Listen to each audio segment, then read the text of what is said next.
दोस्तों, अगर हम दुनिया की हिस्ट्री को डिस्कस करें तो हर दौर में जो भी बड़ी जंगें हुई उनमें कोई ना कोई वजह ज़रूर बनती है उस जंग की।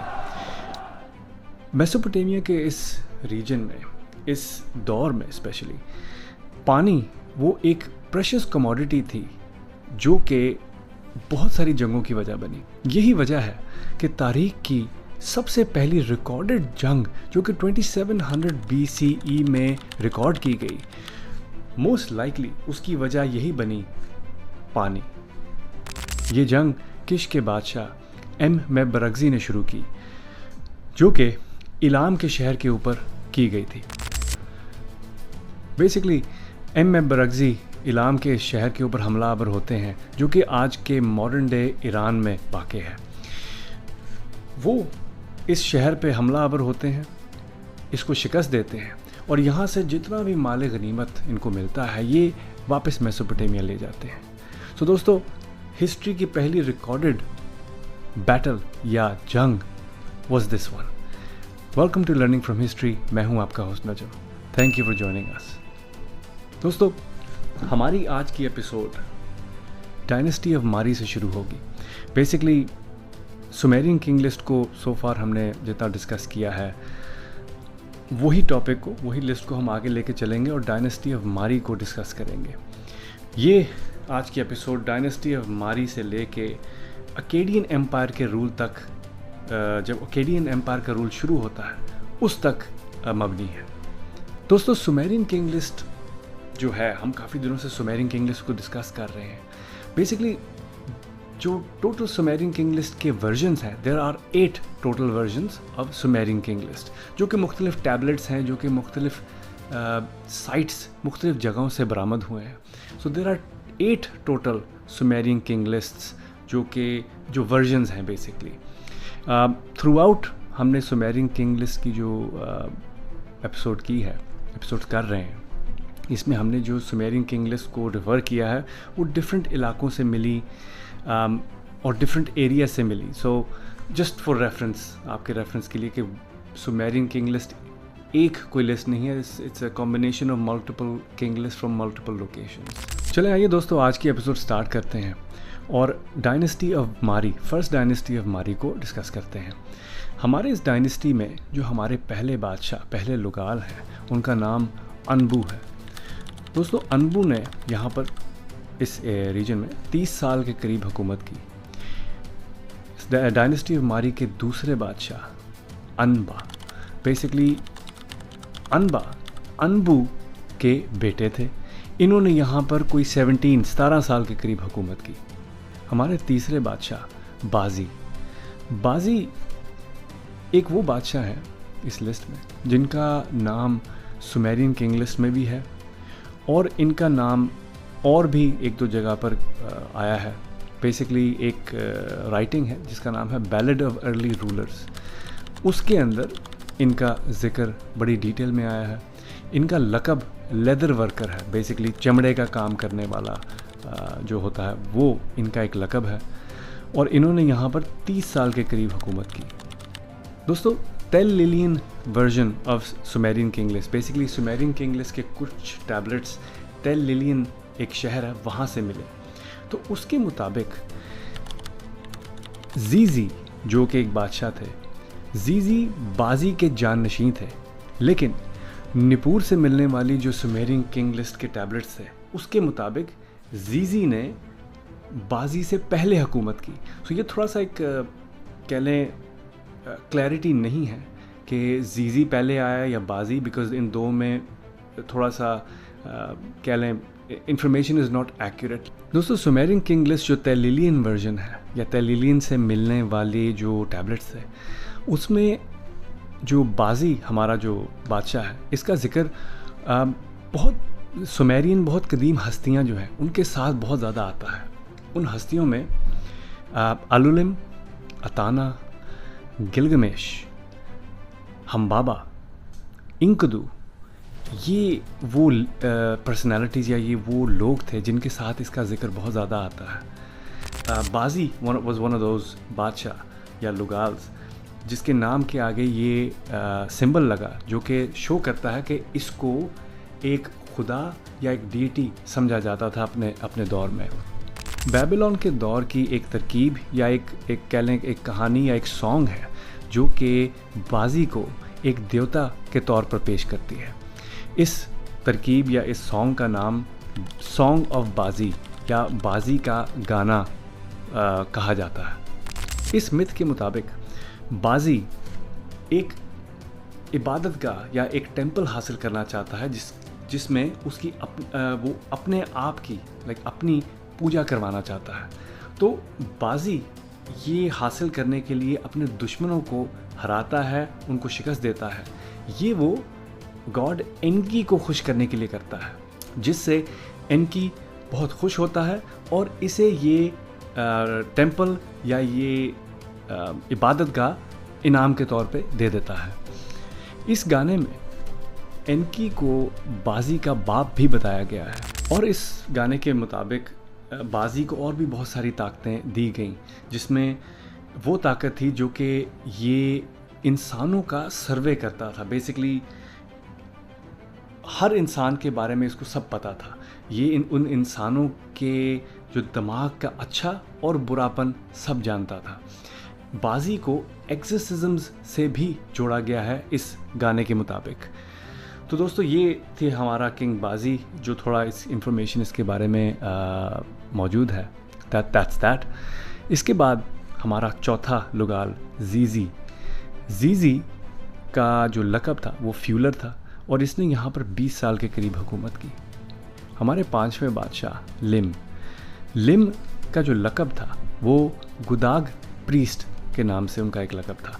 गुदाग बेसिकली एक स्पेसिफिक रैंक या एक वो दर्जा था मेसोपोटामिया के मंदिरों में जो कि एक स्पेसिफिक खुदा या डीटी की पूजा किया करते थे। वो माहिर थे एक खुदा या एक डीटी की पूजा करने में, तो इसका ये लक़ब था।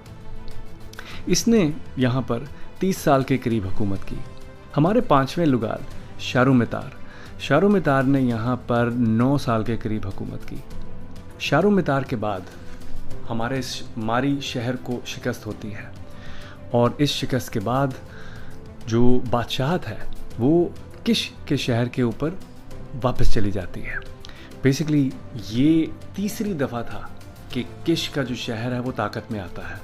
तो डायनेस्टी ऑफ मारी के बाद जो अगली डायनेस्टी शुरू होती है वो 3rd डायनेस्टी ऑफ किश है।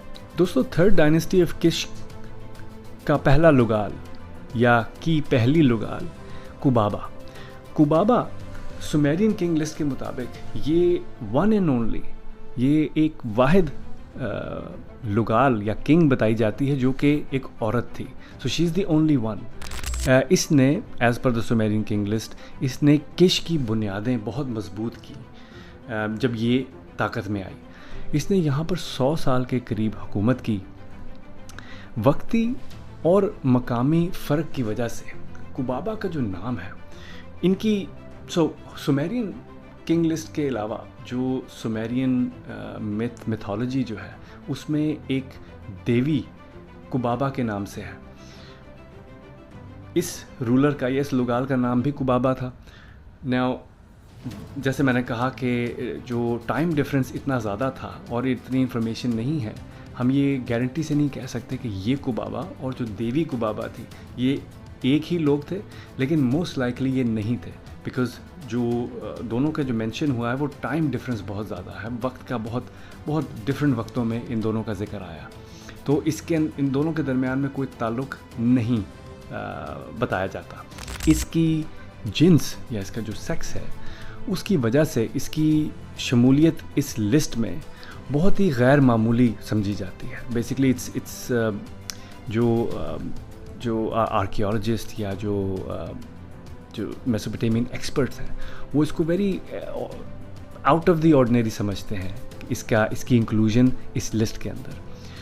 हालांकि जो जदीद मुसन्निफ़ हैं वो इसको मलका कहते हैं, लेकिन सुमेरियन किंग लिस्ट में इसके नाम के आगे लुगाल लिखा गया है। नाउ लुगाल मीन्स बादशाह। Even she is referred to as lugal in the Sumerian king list.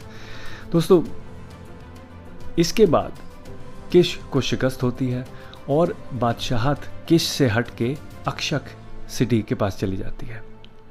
Akshak जो सिटी है, इनके दौर में 6 रूलर्स थे जिन्होंने हुकूमत की अपने वक्त में, और इन हुक्मरानों के बारे में कोई इतनी ज़्यादा इन्फॉर्मेशन हमारे पास है नहीं कि इनकी डिटेल्स नहीं है, बस नाम और ये इन्फॉर्मेशन है कि इन्होंने यहाँ कितना अरसा रूल किया। तो पहला रूलर उनजी जिसने 30 साल, दूसरा रूलर उन दलालू जिसने यहाँ पर 6 साल के करीब हुकूमत की। दोस्तों, इस लिस्ट में तीसरा जो हुक्मरान था अरूर, जिसने यहाँ 6 साल हुकूमत की, फॉलोड बाय चौथा रूलर पुजूर निरा। पुजूर निरा ने यहाँ पर 20 साल के करीब हुकूमत की। 5वें रूलर इशू द सेकंड ने यहाँ पर 24 साल हुकूमत की, और इसके अक्षक के आखिरी बादशाह शू स्वेन, इस आखिरी बादशाह ने यहाँ पर 7 साल के करीब हुकूमत की। दोस्तों, इसके बाद अक्षक को शिकस्त होती है और हुकूमत या हुक्मरानी एक बार फिर सिटी ऑफ किश के पास चली जाती है। ये चौथी दफ़ा है कि किश हुकूमत में आता है। इसके बाद चौथी डायनेस्टी ऑफ किश की शुरुआत होती है, जिसके पहले लुगाल पजूर सुएन थे। पजूर सुएन ये जो हमारी थर्ड डायनेस्टी ऑफ किश की जो वन एंड ओनली और जो फीमेल लुगाल थी, ये उनके बेटे थे जिनका नाम कुबाबा था। सो कुबाबा के ये बेटे थे और ये 4th डायनेस्टी ऑफ किश के पहले लुगाल थे। इन्होंने यहाँ पर 25 साल के करीब हुकूमत की, जो कि 2350 BC का जो वक्त है, ये वो वक्त बनता है। दूसरे लुगाल उर ज़बाबा पजूर स्वैन के बेटे थे। इन्होंने यहाँ पर 400 साल के करीब हुकूमत की। इनकी हुकूमती जो दौर था वो 400 साल से 406 साल है, और ये अभी एग्जैक्ट श्योर नहीं कि एग्जैक्ट टाइम क्या है, लेकिन ये इन 2 डेट्स के दरमियान में इनका रूल बताया जाता है। टेक्स्ट के मुताबिक उर ज़बाबा ने सारगोन ऑफ अकाड को अपना कप बेरर मुकर्रर किया। कप बेरर बेसिकली जो इसका जो कोर्ट था या इसका दरबार था, उसका बहुत अहम ऑफिसर था। सारगोन ऑफ अकाड को इसने अपना कप बेरर मुकर्रर किया, जो कि बाद में सारगोन जो था ये अकेडियन एम्पायर का रूलर बन गया जाके। इस दौर का एक टेक्स्ट है या एक मिथ है जिसको सारगोन लेजेंड का नाम दिया गया है। ये एक सुमेरियन टेक्स्ट है जो कि एक किस्म का सारगोन ऑफ अकाड की बायोग्राफी भी है। इस टेक्स्ट में उर ज़बाबा का जिक्र है।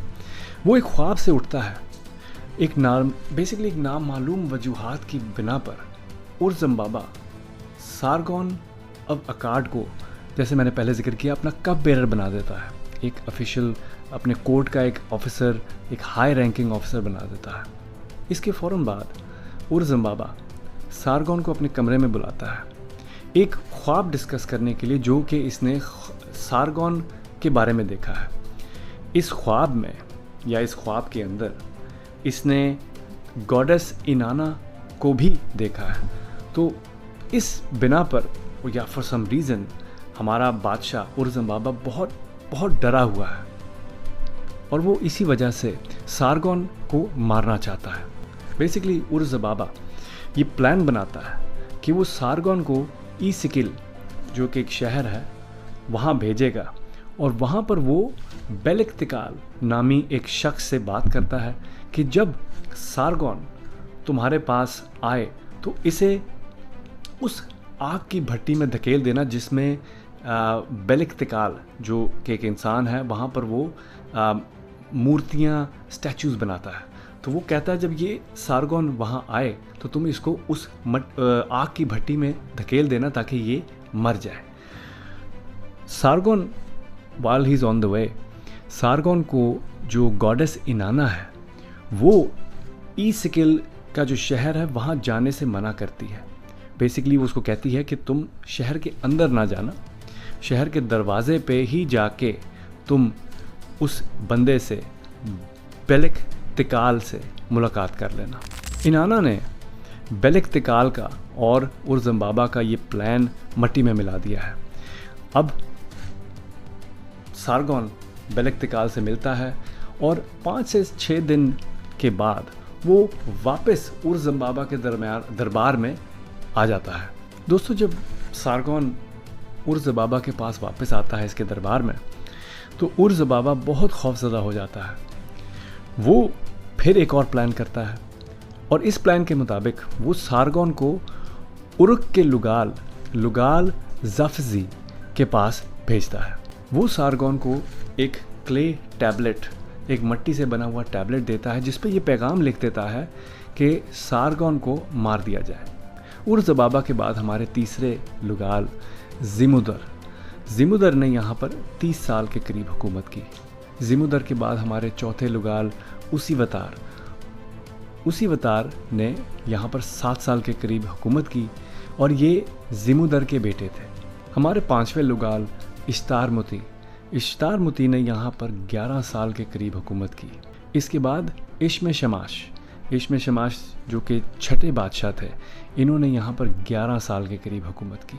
इसके बाद 7वें लुगाल शू इल्लिशू, जिन्होंने यहाँ पर 15 साल के करीब हुकूमत की। दोस्तों, हमारे 8वें बादशाह ननिया, जिनका लक़ब द जूलर था, इन्होंने यहाँ पर 7 साल के करीब हुकूमत की। दोस्तों, इसके बाद किश को एक दफ़ा फिर शिकस्त होती है और बादशाहत उनसे छिन के उरुक के पास तीसरी दफ़ा चली जाती है।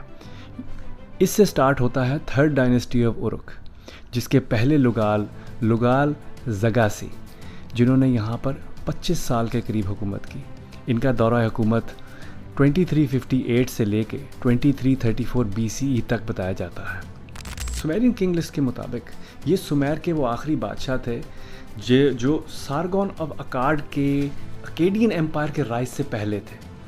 तो इनके बाद सारगोन ऑफ अकाड टेक ओवर करते हैं पूरे सुमेरियन एम्पायर को और इसके बाद अकेडियन एम्पायर का दौर शुरू हो जाता है। दोस्तों, आई होप आपने आज की एपिसोड पसंद की होगी।